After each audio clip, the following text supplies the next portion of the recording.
waxaa hubaal ah in colaadda laascanood ay tahay mid mudnaanteeda ugu weyn ay dul saaran tahay dowladda Soomaaliya iyo qof walba oo Soomaali ah.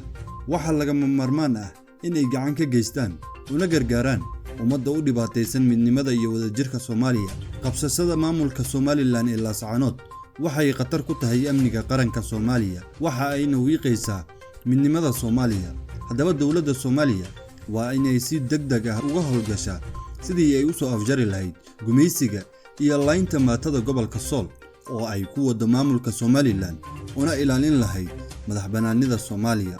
Shacabka ku dhaqan magaalada laascanood iyo nawaaxigeeda waxa ay soo bandhigeen geesinimo iyo go'aan adag oo ay ku difaacanayaan xornimada dhulkooda hooyo. Dowladda federaalka Soomaaliya waa inay qaadataa hoggaanka dalka ayna taageero buuxda siisaa shacabka ku dhaqan gobolada Sool iyo Sanaag, waayo waa shacabka kaliya ee u dagaalamaya in Soomaaliya aysan kala go'in.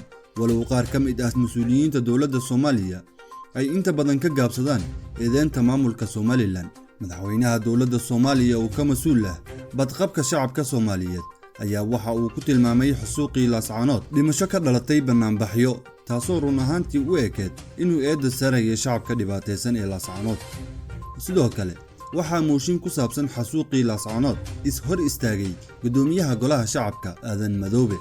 waxaa sidoo kale xusid mudan in colaadda laascanood aysan ahayn mid ku saabsan dhul iyo siyaasad kaliya, balse ay ka jirto xadgudubyo ka dhan xuquuqul insaanka oo ay geysteen ciidamada Somaliland. waxa ay dileen in ka badan 20 mudaharaadayaal, sidoo kale tiro intaa la eg ayay ku dhaawaceen.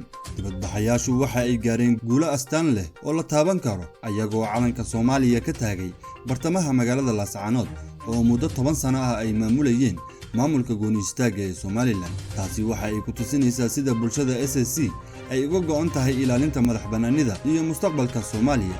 dumar badan oo Soomaaliyeed ayaa isugu soo baxay wadooyinka si ay u garab istaagaan ragga iyo dumarka ku dagaalamaya jidda hore ee banaanbaxyada, ayagoo muujiyay geesinimo iyo dadaal.